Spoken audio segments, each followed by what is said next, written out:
Ya está por aquí nuestro compañero Alexis Melgar. Muy buenas, Alexis, ¿cómo estás? Hola, buenas tardes, Javi. Bienvenido una semana más. Tenemos un ratito para nosotros con lo que nos traéis aquí desde Instituto Alma y Mente. Pues sí, una semana más hablando de temas de desarrollo personal y profesional, que es de lo que hablamos en esta sección. Y bueno, pues saludar ya a todos los amigos que nos estén viendo en Facebook, que estamos ahí, en el Facebook de Instituto Alma y Mente, en directo ahora mismito. Y recordar, siempre lo digo, para aquellas personas que les gusten estos temas de desarrollo personal, profesional, pues que tenemos ya un banco ahí tremendo de programas bueno, yo no sé, ya casi estamos llegando a los 100. Madre mía.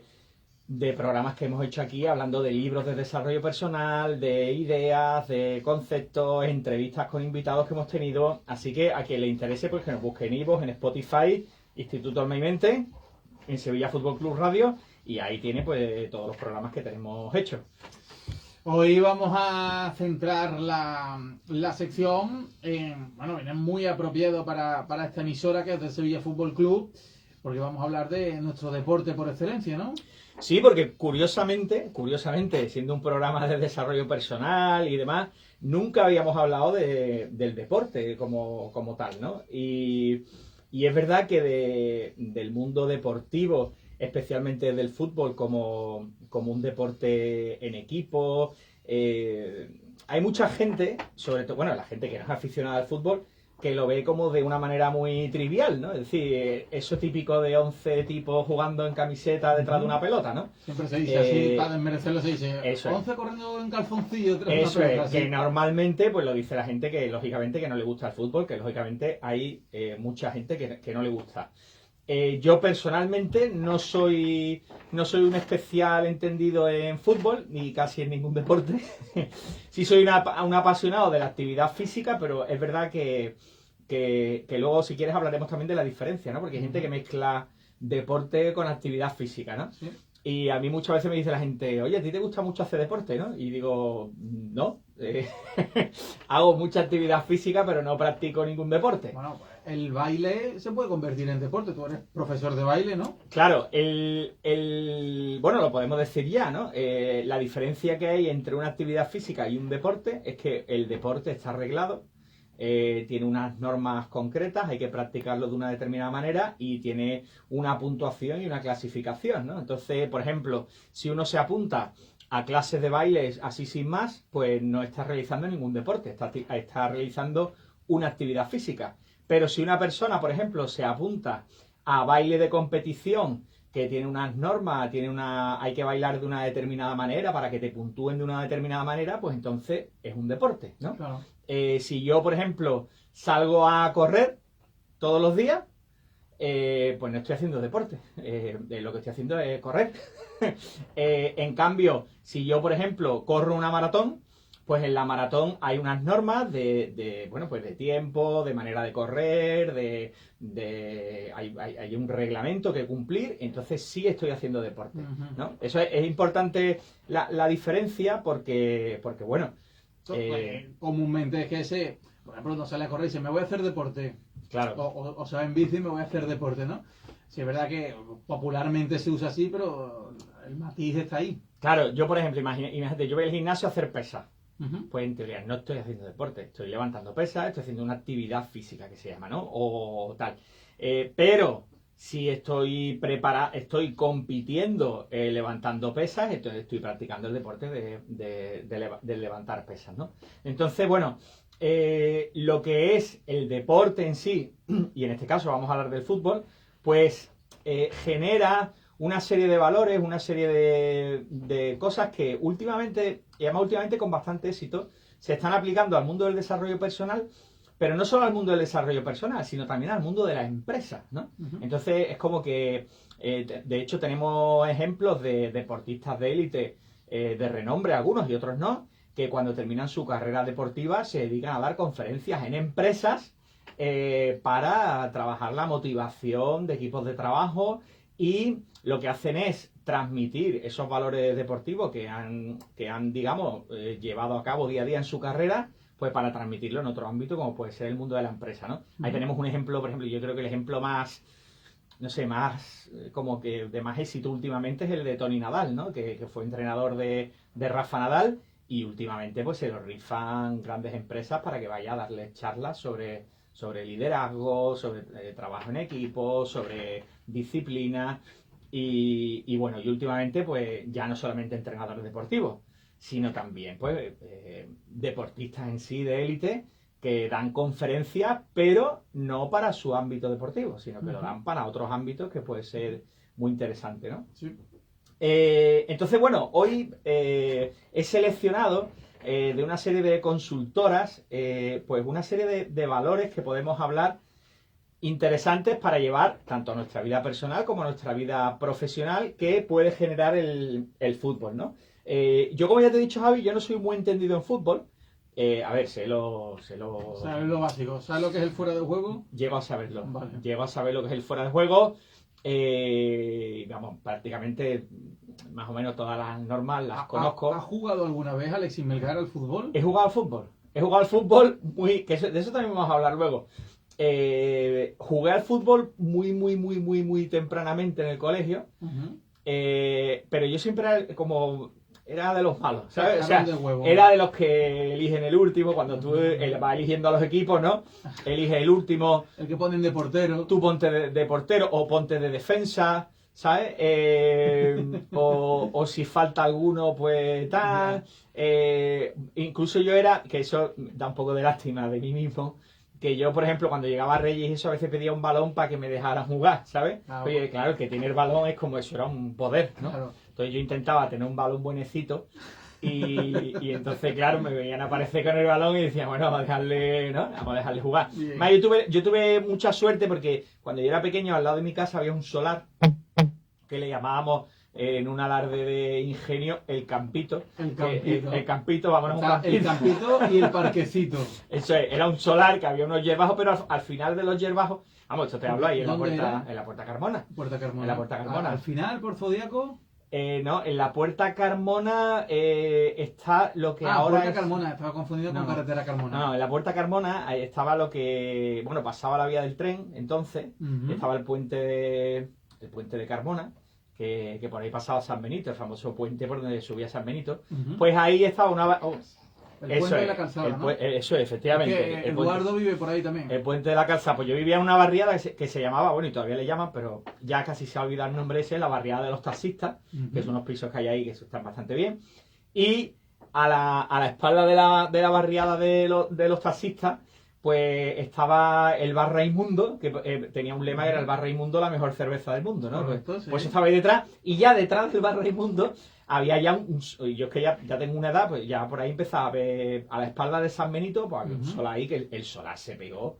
Y a ver tú, pues no se pudo estar ese solar 20 años. Pero claro, los niños ese solar nos apropiamos de él. Y las porterías eran dos piedras. Eso es, el campo de los mártires también, ¿no? Que le llamaban por allí. El campo de San Benito. La portería, había una que era pared y la otra daba al campo. Entonces, la que daba a la pared, la altura era hasta donde te llegaba la mano. No poníais la portería... ¿No poníais la... Espérate, que no está hablando Eduardo Castro por Inter. ¿No poníais la portería con tiza? Sí, que era a donde te llegaba la mano. O sea, si tú eras más alto, la portería era más grande. Más alta, claro. Si eras bajito, pues la portería era más bajita, ¿no? Que fuera razonable a donde había ido el balón. Claro, y luego la del otro lado, pues eso era ya un poquito... Se ponían dos piedras, dos mochilas. Dos mochilas, dos sudaderas. Y entonces ya la altura era... estimativa. Era etérea, ¿sabes? Entonces ya, bueno... ¿sabes? Eso era la grande, sobre todo ya cuando era por las cuadras y eso ya tú no controlabas muy bien. Si el portero había estado cerca era gol, si el portero estaba muy lejos no era. Y eso daba, estoy contando aquí una batalla, ese campito daba una pared, había una pared gigante que daba a los pisos amarillos, que eran unos pisos que había al otro lado amarillos, un patio, y entonces era donde se embarcaban los balones. Entonces, claro, cada vez que se embarcaba un balón había que dar toda la vuelta, toda la manzana, y cuando llegábamos el balón, ese balón ya no estaba, o sea, eso ya había desaparecido. Vale. Y bueno, pues en ese campito yo jugué al fútbol, jugué al béisbol, fíjate, al béisbol jugábamos porque llegaban allí. El béisbol era darle con un palo a una pelota. Claro, porque de vez en cuando aparecían allí unos palés que tiraban, entonces nosotros arrancábamos la madera del palé y había uno que decía, yo sé jugar béisbol. Yo nunca sé si realmente jugábamos al béisbol o no, pero bueno, jugábamos al béisbol, baloncesto no. Era siempre eso, era béisbol, y fútbol era un poquito la estrella. Y bueno, y yo allí jugaba y hacía el intento, y luego en el colegio también estuve un poquito jugando, pero yo también tuve mala suerte porque, bueno, mala suerte, yo estudié en un colegio muy chico, que si alguien no está escuchando, el Carmen Benítez. El Carmen Benítez es un colegio que todavía existe, pero es un colegio muy pequeño, y entonces tiene un patio muy chico lleno de naranjos. O sea, jugar ahí es complicado. O sea, eso era, siempre había un naranjo en medio, ¿no? No había manera de encontrar. No, tenéis las pelotas de naranja. No había, claro, jugábamos con las naranjas, Claro. Entonces, bueno, pues mi colegio, ya luego fui a estudiar a los Salesianos y allí sí, aquello era como el paraíso, ¿no? Después de haber estado en este Carmen Benítez, que es un colegio muy bonito, pero muy... Lo mismo que la hija de Eduardo Castro. Pues mira, igual hemos coincidido por ahí. ¿Está en ese colegio también, en el Carmen Benítez? Sí. El Carmen Y luego Benítez, los salesianos. el Carmen Benítez que le llamaban el reloj, porque tiene un reloj ahí es un colegio muy bonito, pero muy chico. O sea, el colegio es muy chico. El colegio salíamos al recreo y te salía del colegio. O sea, era una cosa muy... De hecho, ahora paso y digo yo, porque claro, cuando era... Pues, te digo una cosa, el colegio público más antiguo de Sevilla, dice Eduardo, lo recordarían más grande de chico. No sé si has ido recientemente, porque yo he vuelto al colegio y he dicho, esto es chiquitísimo, yo lo recordaba súper grande. He ido y bueno, me parece increíble que yo hubiera estado allí en el patio corriendo y... En fin, que jugué algo, pero es verdad que como era tan malo, pues me desmotivaba, ¿sabes? Y como pronto empecé con mis temas de magia y tal y eso, pues ya me tiré por otros lados, por más temas de espectáculo y demás, y el fútbol lo dejé un poco.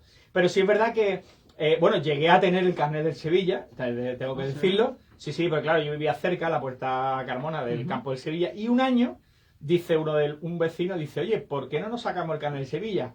Yo me enteré por el fútbol, como ya te comentaba, pues era mínimo, pero claro, yo dije, a ver, pues ir con mis amigos. Entonces un año me saqué el carnet y fui una temporada, iba a los partidos. Estamos hablando de años 80, ¿no?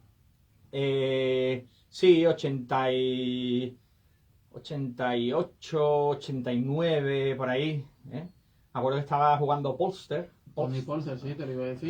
Tony Polster es de los pocos que me acuerdo. Y bueno. Para aquel entonces, Edu, tú te acordarás mejor. Rafa Paz, Polster. Rafa Paz, sí. ¿Moya ya estaba por aquí o llegó un poquito más tarde? Gaby Moya. Moya es un poquito posterior, ¿no? Moya será del 93, 94, ¿no? Yo fue eso. Sí. Moya estuvo en 2 veces, pero bueno, sí. Yo creo que fue 89, 90. Martagón, Diego Martagón. Sí, el portero era... Unzue, ¿no? Unzue es posterior. El portero de finales de los 80... Eso me tiene que ayudar Edu. Edu, el portero de finales de los 80, Unzue no. Unzue llegó a principios de los 90, ¿no? Fernando. Bueno, entonces estuve allí un año y tal, y bueno, ya luego me desconecté un poco del fútbol, y ahora el fútbol en mi vida, pues la verdad que lo que veo son las finales, los grandes partidos, sí me gusta verlos.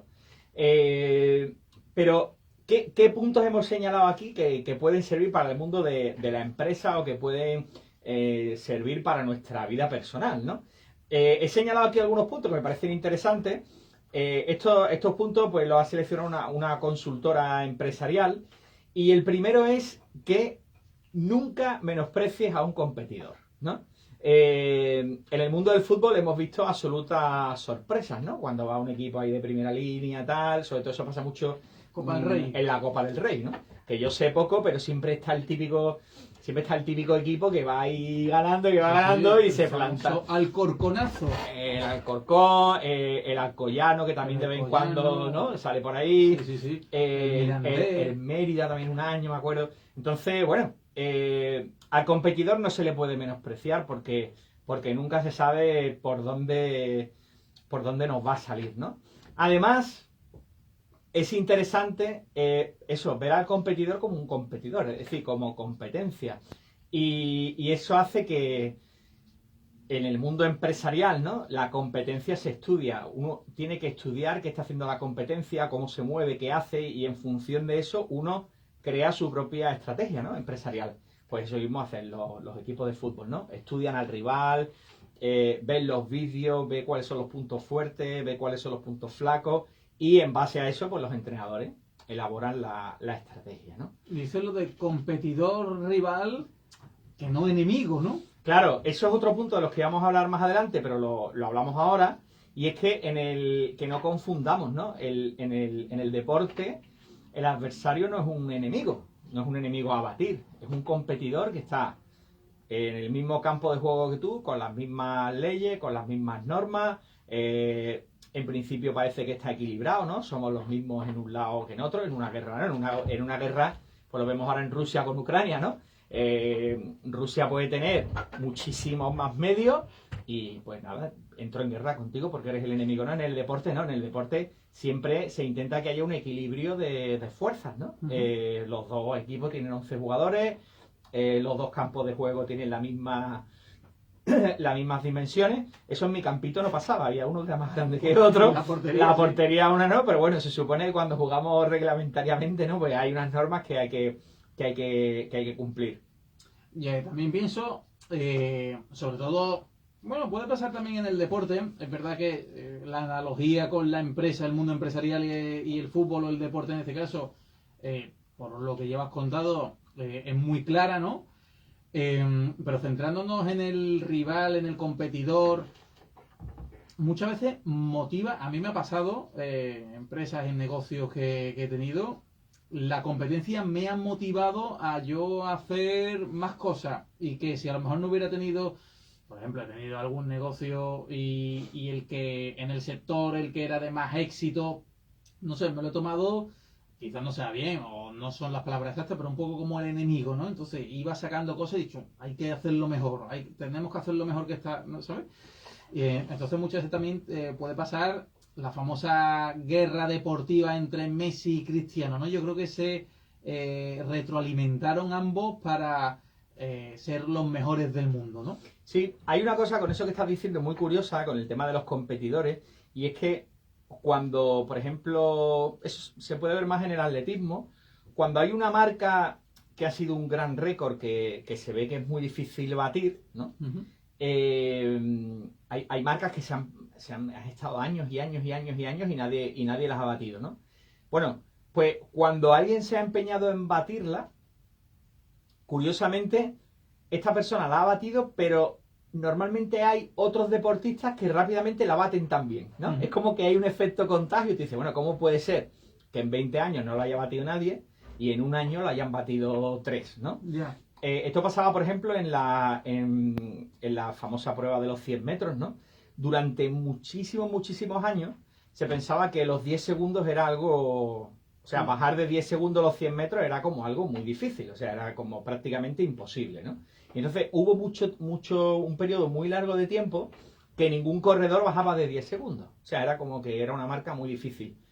Una vez que llegó el primer corredor que bajó de 10 segundos, inmediatamente hubo muchísimos corredores que bajaron de 10 segundos. Y hoy por hoy, pues menos de 10 segundos es una marca relativamente asequible, ¿no? Uh-huh. Entonces, es como que alguien lo consigue y muestra a los demás que es posible. Claro, sí. Ahí, bueno, también ocurrió lo mismo en el salto de altura, lo mismo. Y bueno, hay algunos deportes, sobre todo los que se puede medir. La famosa historia de Fosbury, ¿no? Claro, que todos saltaban hacia adelante y llegó uno que dijo, yo voy a saltar de espalda, que a mí me parece una idea brillante. Total. Porque tú dices, oye, yo salto de frente y dices, ¿y de espalda no se saltará más alto? O sea, es como que va contra natura. Yo vi un documental del caso de Fosbury muy rápidamente y es verdad que él no era un superdotado atleta y que nunca hubiera ni acercado al premio mundial o a la mejor marca mundial de salto de altura. Pero él ideó, ¿no? Y yo lo he visto, es un documental, pero al fin y al cabo es una charla motivacional en la que él dice que como no era el mejor, decidió pensar de otra manera y dijo, lo puedo hacer de una manera diferente que el resto, y consiguió saltar más que nadie saltando de espalda. Consiguió la medalla de oro en aquellos Juegos Olímpicos.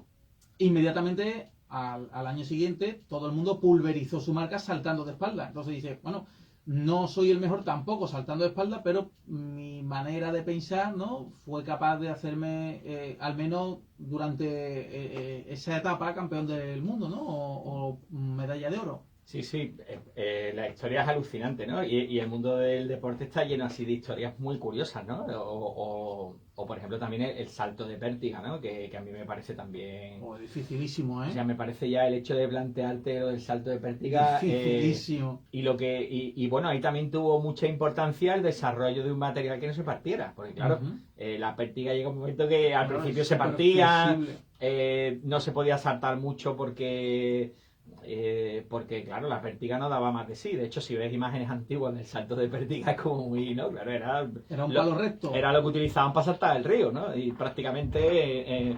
y Tú imagínate, el primero que saltó en pértiga, sí, sí. lo que tú dices de los 10 segundos, demostró a los demás que se podía, ¿no? Porque a priori suena algo Sí, sí. muy difícil de hacer. Yo tengo un conocido que trabaja con entrenamientos de gente de élite y los ve y dice que lo más complicado, o sea, cree que uno de los deportes más complicados sin duda es la pértiga.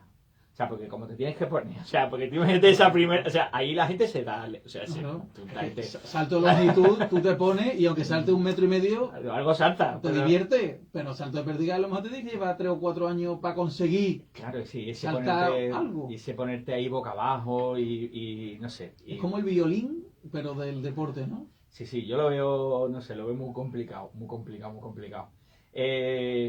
Y me parece muy interesante, ¿no? Cómo entrenar eso, ¿y dónde guarda la pértiga? O sea, tiene un sitio para guardar eso, ¿no? Porque tú practicas atletismo, pues guardas las zapatillas, tienes ahí, ¿no? En pocos sitios puedes entrenar. Un balón, pero una pértiga, eso... Necesitas una colchoneta después. Es que necesitas muchas cosas. Claro. Eso no... Mamá, voy a la calle a entrenar a la pértiga. Tú dices, no puedes, tiene que ir a un sitio. Tiene que ir a un sitio. En fin, bueno, un día podemos traer, nos podemos buscar la vida. Tiene que haber algún pertiguista que, ¿no? Que a ver cómo... Si nos está escuchando alguien, a ver si se presta. La jabalina también. Hay un documental también de un lanzador de jabalina que vivía en África y el tipo veía vídeos. Ese documental es muy interesante también. Un chaval que vivía en un poblado, en una ciudad africana, y él veía los vídeos de la jabalina y el tío se encaprichó de la jabalina. Entonces él se fabricó su jabalina con una rama de un árbol, entonces él empezó a lanzar y no sé qué, y llegó a competir olímpicamente y llegó a ganar medallas. O sea que es un documental muy inspirador. Otro de los puntos que nos pueden inspirar en nuestra vida personal del mundo del deporte y también del fútbol es que tenemos que estar preparados para el cambio y además rápidamente, ¿no? En el mundo del fútbol, pues un entrenador puede preparar una alineación para un partido y tiene que tener la capacidad sobre la marcha de que a lo mejor hay que cambiar la alineación y hay que hacerlo sobre la marcha, ¿no? La estrategia se cambia, se puede cambiar el entrenamiento de los deportistas, se puede cambiar la estrategia para vencer al rival, lo que no se cambia es la meta. Está claro que el partido hay que ganarlo. Nunca va a haber una estrategia de, bueno, este partido nunca he escuchado eso, ¿no? Bueno, este partido lo podemos perder. Y no, el partido hay que ganarlo, ¿no? Ni siquiera empatarlo, ¿no? Siempre se sale a ganar, la meta no se cambia, lo que hay que estar preparado para cambiar la estrategia. Esto es obvio en el mundo de la empresa, ¿no? Un buen empresario, alguien en su trabajo o alguien que sea autónomo, tiene que estar dispuesto a cambiar y a cambiar sobre la marcha, ¿no?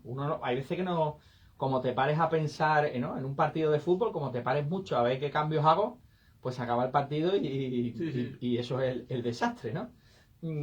A mí siempre también me llamó mucho la atención, viendo un poco desde fuera el mundo del fútbol, cómo a veces habiendo en el campo de juego muchas estrellas jugando, como no estén bien ordenadas, es como que... ¿no? Total, sí. Me llama mucho la atención, porque cuando éramos chicos no era así. O sea, cuando éramos chicos y íbamos a jugar, si tú en tu equipo tenías a los 4 que eran los buenos, ganaba seguro, pues habías ganado, ¿no? Pero en el mundo del deporte profesional no es así. Tú puedes tener a 4 estrellas jugando, que como a uno lo hayas cambiado de sitio, o como 2 de ahí no se lleven bien. Como no trabajen en equipo. Claro, que ese es otro punto que vamos a ver, ¿no? Pero bueno, el entrenador tiene que tener la capacidad de cambio, y no solamente el entrenador, sino también los deportistas, ¿no? Los jugadores. Me ha recordado eso que hablas de las piezas, no sé si lo tendrás un poco más adelante, no quiero estropearte mucho el guión, pero es verdad que de cara a mencionar la figura del entrenador y en cada una de las posiciones, a delegar, ¿no? Es decir, el entrenador dice, en la defensa voy a poner a este y a este. Y entiendo que mentalmente debe desvincularse de esas posiciones porque ya tiene a las personas que se van a hacer cargo de ellas, ¿no? Claro, precisamente el siguiente punto que iba a comentar es que en los deportes de equipo, bueno, y no de equipo, hace falta tener un entrenador. Que a mí esto es una cosa que lo damos como por... O sea, lo damos como por asumido, pero tú dices, bueno, ¿por qué? O sea, me explico. Si tú eres Nadal, que eres el número 1, ¿quién te va a entrenar? O sea, si es que tú eres el mejor, ¿no? Se supone que cuando uno... serás mejor que el entrenador, ¿no? Claro, entonces a mí eso siempre me ha llamado un poco la atención, ¿no? Porque yo digo, vamos a ver, vamos a imaginar ya no en el deporte, sino en otro ámbito, en la música, ¿no? Tú dices, imagínate que tú eres el mejor pianista del mundo. Y yo he escuchado a los mejores pianistas del mundo que dicen, yo tengo un profesor de piano. Y tú dices, vaya, pero espérate, pero es que si tú eres el mejor, ¿cómo vas a tener un profesor de piano, no? No, es que yo tengo que seguir aprendiendo, ¿no? Claro. Entonces tú dices, pues, ¿y qué te enseña, no? O sea, es como unas contradicciones ahí, ¿no? Que se te pasan por la mente y me parece muy interesante, ¿no? Que, Hay digamos, muchos entrenadores que no tuvieron mucho éxito en su época de jugador. Sin embargo, ahora está entrenando a grandes estrellas del fútbol. claro, pero que me llama la atención que no haya deportistas que... Porque podría pasar, ¿eh? Que prescindieran de entrenador. Imagínate, ¿no? Que hay un jugador de tenis que dice, no, yo entreno solo, vamos, yo no necesito un entrenador, ¿no? Imagínate que eso pasara, ¿no? Sí. Y que el tío fuera un crack, ¿no? Y pues no. En el deporte se tiene claro que hace falta tener un entrenador y hace falta tener una persona que te guíe, que te oriente, que te diga cómo tienes que entrenar, cómo tienes que hacer y cómo tienes que hacerlo, ¿no? Esto en el mundo, motive, ¿verdad? claro, esto hemos hablado en el mundo del desarrollo personal, la importancia de tener un mentor, la importancia de tener un coach, la importancia de tener un maestro, te dediques a lo que te dediques, que te vaya orientando y que te vaya ayudando a recorrer el camino que él o ella ha vivido antes, ¿no? Por ejemplo, si yo quiero montar una empresa, pues en vez de darme 20.000 millones de chocazos, que hay a quien le gusta, hay quien dice, no, es que yo quiero pues, estar 20 años, pero hacerlo por mí mismo, tal, ¿no? ¿Vale? Pues es más fácil buscar la figura de un mentor que ya haya pasado por todo eso y te diga que yo, haz esto y así no te vas a pegar tantos chocazos, ¿no? Entonces es importante, nos dediquemos a lo que nos dediquemos, que haya una persona ahí que nos oriente, que nos entrene y al final pues vamos a ahorrar tiempo y vamos a ahorrar también dinero, ¿no? Entiendo que también es extrapolable a una empresa ya montada el jefe de equipo, ¿no? Claro, sí. El jefe O de el equipo, coordinador. el jefe de equipo, el líder, ¿no? De hecho, ahora una de las formaciones más demandadas en las empresas es el tema del liderazgo, ¿no? El liderazgo, ahora no se habla de jefe, ¿no? Ahora la palabra jefe está un poquito mal vista y ahora se habla del líder, ¿no? Que las cualidades que tiene que tener un líder, un curso de liderazgo, y el liderazgo es una palabra que está como muy ahora de moda, ¿no? La palabra jefe está como...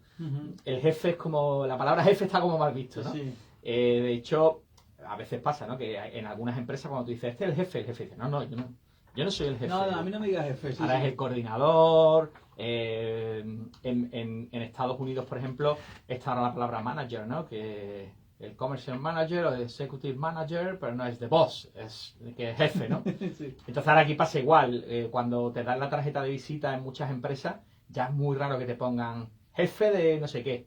Normalmente ahora se utiliza el manager, el coordinador, el delegado, el supervisor, el coordinador, pero es muy raro que ahora en empresas modernas pues se hable de jefe, ¿no?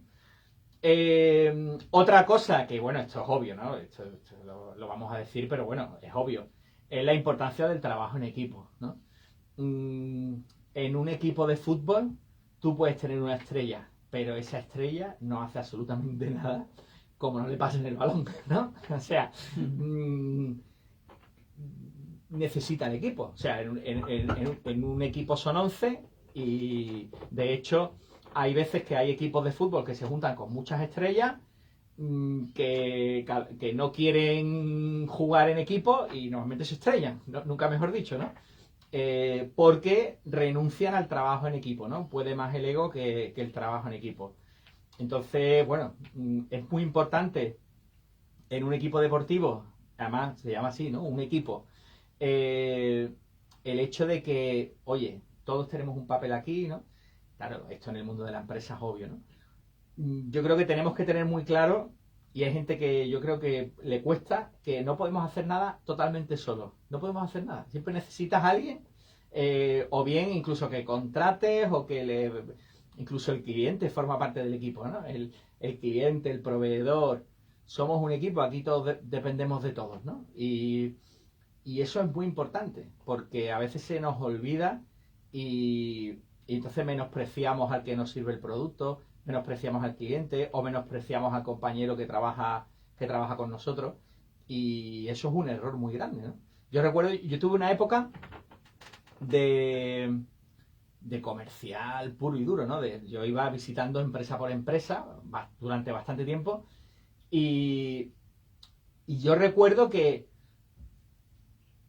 esa primera persona que yo me encontraba en el mostrador, fuera la secretaria, el secretario, el conserje, el bedel, esa persona que muchas veces era la que me proporcionaba las citas con la dirección de la empresa, era fundamental que yo a esa persona le cayera bien. O sea, y que yo la tratara de una manera respetuosa y bien. ¿Por qué? Porque esa persona era la que luego me iba a dar la cita con la persona que yo quería, ¿no? Entonces, para mí ese primer paso era casi más importante que la reunión con la dirección, ¿no? Porque yo decía, oye, aquí todos son importantes. Si yo a esta persona la trato como no la trato bien porque es la persona que está aquí en la recepción, y eso es es un gran error, ¿no? Menospreciar a quien sea por el tipo de por el cargo que ocupe dentro de lo que es el organigrama de una empresa, ¿no? Entonces, pues igual, en un equipo deportivo todos son importantes, el defensa es importante, el portero es importante. Tú puedes meter muchos goles, pero si el portero... Total. Y además lo tienen instaurado en su concepto de su trabajo. Hablo de los deportistas, de los futbolistas. Si te das cuenta, muchas veces el goleador marca 3 goles, termina el partido, va a zona mixta, le pregunta a los periodistas, 3 goles, tu hat-trick, te ha llevado el balón a casa, qué fantástico partido. La inmensa mayoría devuelven la pregunta diciendo, bueno, lo importante es el equipo, que se critica mucho a los futbolistas porque no se salen de ese cliché, ¿no? Pero al fin y al cabo es porque yo creo que están machacándoselos permanentemente en el vestuario, en los entrenamientos, y cuando intentan como destacar la labor de uno, y dice, sí, bueno, contento, pero lo importante son los 3 puntos, lo importante es el equipo, que hemos hecho un buen trabajo, tal. Que también es adaptable al mundo de la empresa, no ponerte tú la medalla o no sentirte tú el más importante de tu equipo de trabajo, ¿no? Sí, sí, sí, sí. Y asumir eso, que te dedicas a lo que te dediques, ¿eh? Siempre tienes que tener... a mí me pasa también muchas veces en el mundo del espectáculo, ¿no? Que vas a un sitio y, bueno, pues está la persona que atiende a los que entran al teatro, está el técnico de sonido, el técnico de luces. Oye, procura llevarte bien con todo. Porque si te llevas más con el técnico de luces y el tipo dice, vale, pues ahora te voy a poner yo las luces que a mí me dé la gana y vas a salir horroroso, ¿no? O sea, tú puedes ser muy estrella, pero si el que está ahí encargado de dar a la luz no le da, ¿no? Entonces, es bueno llevarse bien con todo el mundo, pero llevarse bien, bien. O sea, de corazón y pensando que, oye, todos formamos parte de un todo. Y a mí me ha pasado, ¿no? Me ha pasado también me he visto en la otra parte, ¿no? De gente que a mí me ha menospreciado en un evento porque soy el que va allí Sí, sí. a hacer las gracias, ¿no? Entonces, bueno, tú eres el que tal. Y han pasado de mí 3 kilos, ¿no? Y tú dices, vale, espérate, que yo ahora cuando me subo al escenario, soy el que está aquí al mando de esto. O sea, puedo soltar por mi boca lo más grande, te puedo arruinar el evento, si quiero, ¿no? Entonces, es importante que sepamos tratar bien a la gente y nunca mejor dicho, pues hacer equipo, ¿no? Y eso en el deporte está claro. Un valor también muy importante, que también en el deporte es fundamental, es que rendirse no es una opción, ¿no? Es decir, a mí eso me maravilla, ¿no? Cuando un equipo va perdiendo 6-0, ¿no? Que yo no sé, ¿no? podría darse que los jugadores mira, vamos a dejarlo ya, ¿no? O sea, quedan...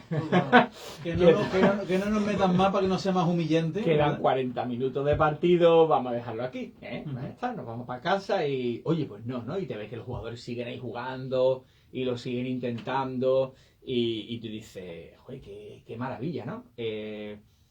Eso también, ¿no? Lo podríamos llevar al mundo de la empresa, ¿no? Oye, no nos vamos a rendir, vamos a trabajar, vamos a poner todo en nuestra parte, vamos a terminar este proyecto, qué plazo tenemos, vamos a llegar hasta el último minuto intentando hacer las cosas bien y yo creo que ese valor del deporte, ¿no? De no tirar de hecho se dice, ¿no? No tirar la toalla, ¿no? Por el tema del boxeo o de no colgar las botas, o bueno, hay muchas expresiones que vienen del mundo del deporte que podríamos adoptar, ¿no? No rendirte a la primera, seguir jugando y seguir trabajando.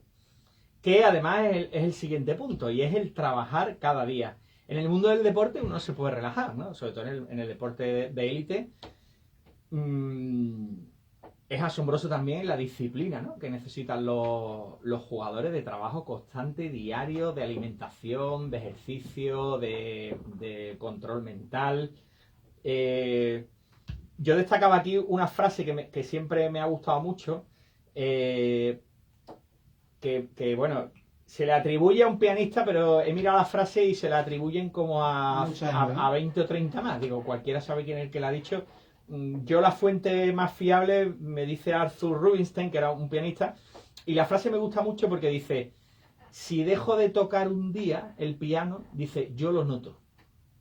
Dice, si dejo de tocar 2 días, lo nota mi familia. Y si dejo de tocar 3 días, lo nota el público, ¿no? Y yo creo que eso nos ha pasado a todos, ¿no? Cuando estamos ensayando algo todos los días o estamos practicando algo todos los días y de repente nos pegamos una rachita sin ensayar y ahora de repente volvemos y decimos, uy, ¿no? Sí, o incluso aquí en la radio, a lo mejor tú a lo mejor te vas un mes de vacaciones y el primer día que vuelves dices, que me sale la voz más, o sea, las palabras no me salen igual, tengo otra vez que coger rodaje, ¿no? Sí, total. Entonces imagínate esto en el deporte, ¿no? Yo muchas veces alucino, últimamente también siguiendo el tema del tenis, ¿no? Como los jugadores hoy ganan un partido y al día siguiente, no, mañana tengo que entrenar otra vez. Dices, pero descansa, ¿no? Que hay que seguir porque luego hay otra competición y hay otro partido y hay otra meta, ¿no? Entonces, bueno, ese trabajo diario es también de admirar, ¿no? Luego hay una cosa que me encanta también del mundo del deporte, que también lo podemos aplicar a la empresa, y es que todo puede cambiar en un minuto o en el último minuto, ¿no? A mí hay una escena que también me llama mucho la atención, eso pasa mucho en los partidos de fútbol, cuando un partido va perdiendo, y es el público que empieza a irse cuando al partido le quedan 10 minutos y a lo mejor el equipo va perdiendo 3-0, ¿no? Y hay gente que ya se ve por las gradas yéndose, ¿no? Para ir al coche rápido, para salir antes que todo el mundo, ¿no? Ya el partido está perdido. Y hay veces que había una remontada y esa gente se lo ha perdido, ¿no? Es como, pero si yo me iba, quedaba... Total. Y tú dices, ¿pero qué ha pasado? Y tenemos muchos ejemplos en el mundo del fútbol y en el mundo del tenis y en cualquier deporte, ¿no? Que incluso, desgraciadamente, como hace poco le pasó a Nadal, ¿no? Que está jugando el partido tal y se lesiona el otro, oye, ya gana el partido, ¿no? Y tú dices, oye, ha sido por una desgracia, pero es que ha pasado algo que en un minuto me ha cambiado todo, ¿no? Y yo creo que eso también es interesante aplicarlo al mundo de la empresa y al mundo de... Y es que a veces ocurren milagritos, ¿no? O sea, es como... Pocas veces, pocas. Sí, pero no sé, a mí me ha pasado a veces, ¿no? Que por ejemplo, estaba a lo mejor un mes desesperado porque, yo qué sé, a lo mejor la cosa no va bien, tal, y de repente te llama alguien en un momento, una llamada, te surgen unos trabajos y te han arreglado no el mes ese, sino te han arreglado los próximos 6 meses, ¿no? O el próximo año. Y tú dices, joder, que ha sido un minuto. O sea, hace un minuto estaba agobiado y ahora estoy eufórico porque... ¿no? Sí, a lo mejor te llegan 2 o 3 cosas seguidas y tú dices, o mucho o poco, ¿verdad? Claro, y eso en el mundo del deporte pasa mucho, ¿no? En la competición que Bueno, el ejemplo este ejemplo legendario del España-Malta de Sí, ¿no? El 12-1. El 12-1 que tú dices, bueno, eso es imposible, eso no, y empiezas pum, pum, pum. Es que si tú o sea, no sé si hoy sería posible, no lo sé. Pero tú dices, no, un partido tienen que ganar por más de 10 goles, 11 goles para clasificarse, ¿no? Es como que, Claro. tú piensas que eso, bueno, es como imposible. O sea, tú dices, no, eso no se puede. Y oye, pues ocurrió. Sí. Ocurrió, ¿no? Y bueno, es interesante aplicar eso, pues igual que pasa en el deporte, pues que nos puede pasar en la vida cotidiana, ¿no? También puede pasar al revés. Estás tú tan tranquilo en la empresa, te llega una carta de Hacienda y te pone patas Claro. arriba a tu proyecto. Sí. Hombre, también te puede cambiar la vida a peor en un segundo. Efectivamente. También Por puede- ejemplo, que llegue una pandemia y te cierre el negocio, te cierre la Claro. empresa, claro. Claro, pero para eso tenemos el punto que hemos hablado antes, de que todo puede cambiar y que uno tiene que estar preparado pues para decir, oye, vale, ha cambiado la cosa a peor, vale, me voy a tomar un tiempito para llorar, Ya. pues venga, ¿cuánto tiempo? Y luego a reinventarnos. Alexi, la de gente, no quiero cambiar de tema porque además quedan pocos minutos y me interesan los últimos. La de gente que escucho últimamente que la pandemia le dio el clic para hacer algo. Pero Ujú. cada día escucho alguna historia, ¿eh? Bueno, el último, Quevedo, el cantante este que ha sacado el tema que está súper... Le di una entrevista en La Resistencia el otro día que, oye, a raíz de 2020, la pandemia, pues empezó a sacar canciones, la gente la empezó a escuchar, montó unas entrevistas por videollamada, tal. La de historias que hay de gente que tiene ahora un trabajo o una nueva forma de vida a raíz de el peor momento que nos ha llegado, que es la pandemia, ¿eh? Sí, porque, mira, la pandemia fue una puerta cerrada obligatoria. Te voy a explicar este concepto porque es un concepto, no sé si mío, pero casi. Imposible, no lo he escuchado, ¿eh? Podría escribir un libro. No, hay una frase que se dice mucho que es cuando una puerta se cierra, otra se abre, ¿no? Una ventana se abre. Eso es, ¿no? Cuando una ventana se cierra, otra se abre. Hay otra cuando una puerta se cierra, otra se abre. Y yo creo en esto, pero el problema es que nos da miedo cerrar la puerta anterior. O sea, muchas veces queremos que nuestra vida mejore, pero para que mejore tenemos que dejar cosas atrás. Las tenemos que cerrar. Y nos da miedo cerrarlas porque queremos estar como sujetos a dos cuerdas, ¿no? A la cuerda del pasado y a la cuerda del futuro. El tema de la pandemia es que nos hizo cerrar esa puerta obligatoriamente sí o sí. Porque hubo gente que no puedes trabajar ya de lo que hacías, no vas a trabajar. Porque no hay, se ha cerrado tu trabajo, o sea, no hay. ¿Y qué hago ahora? Pues tú verás, tienes todo el tiempo del mundo, tienes las 24 horas del día, encima no puedes salir de tu casa, nunca mejor dicho lo de la puerta cerrada, y entonces te obliga a abrir una nueva puerta, ¿no? Entonces una invitación que mucha gente cuando me dice que quiere cambiar de vida, o que quiere mejorar, o que quiere prosperar, muchas veces le digo, mira, no te digo que hagas el loco y te la juegues, pero sí ve pensando en cerrar esa puerta que quieres cerrar y para que la otra se abra, ¿no? Entonces, la pandemia fue como una puerta cerrada obligatoria. Entonces, claro, cuando tú te ves en casa sin poder hacer nada y con todo el tiempo del mundo, pues claro, pues mucha gente empezó a hacer deporte, mucha gente empezó a montarse un nuevo negocio, mucha gente empezó a hacer vídeos y a subirlos a las redes. Y yo recuerdo que lo hablamos un día cuando estábamos en la pandemia, que un día nos llamamos y te dije, esto de estar así es una oportunidad, ¿no? Para decir, vale, ¿y ahora qué hago? ¿No? Sí. Y bueno. Sí, que hay muchas historias que a raíz de la pandemia lo han usado para catapultarse en otro aspecto. Y por último, Javi, tengo más, pero bueno, yo un poco por cerrar, que me parece que es cerrar de una manera bonita, y es que se hacen amigos con el deporte, ¿no? Es decir, todos nos acordamos de precisamente esos que hemos jugado al fútbol de niños y tal, lo que nos unía a jugar al fútbol, ¿no? Lo que ahí había peleas, había de todo, nos reíamos, tal, pero tu equipo es tu equipo, ¿no? Y al final haces comunidad y tú vas a muerte con tu equipo, ¿no? Entonces, bueno, una de las cosas también es que se hacen compañeros de vida en el mundo del deporte, ¿no? Y lo mismo, pues, con nuestros equipos de trabajo, ¿no? Muchas veces hay quien pasa más tiempo con sus compañeros de trabajo que con su familia. Hombre. ¿no? Porque tú a veces tu familia la ves... Sí. Si no es con quien vives directamente, la ves de higo a breva. Sí, no 8 horas al día. Y tus compañeros son 8 horas al día, ¿no? Entonces... Por eso para muchas empresas es importante hacer convivencias y actividades en grupo, tal, ¿verdad? Es que yo creo que una de las mayores fuentes de estrés en el trabajo, aparte del trabajo en sí, es que te lleves mal con un compañero. Porque imagínate, todos los días ver una persona Total. que no soporta, eso tiene que ser tremendo. Y 8 horas, y mañana otra vez. Y mañana es como un gran hermano, ¿no? Ahí, ¿no? Y otra vez, y otra vez.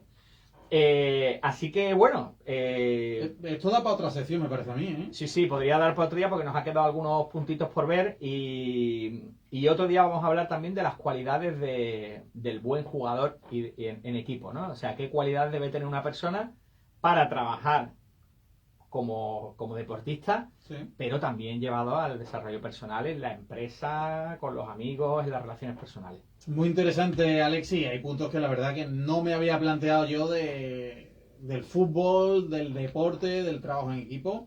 Y la verdad que se antoja muy interesante. Podemos volver a ver y escuchar esta sección en el Facebook de Instituto Alma y Mente. Alexi, seguimos la semana que viene, ¿no? La semana que viene volvemos con más temas interesantes. Hasta luego.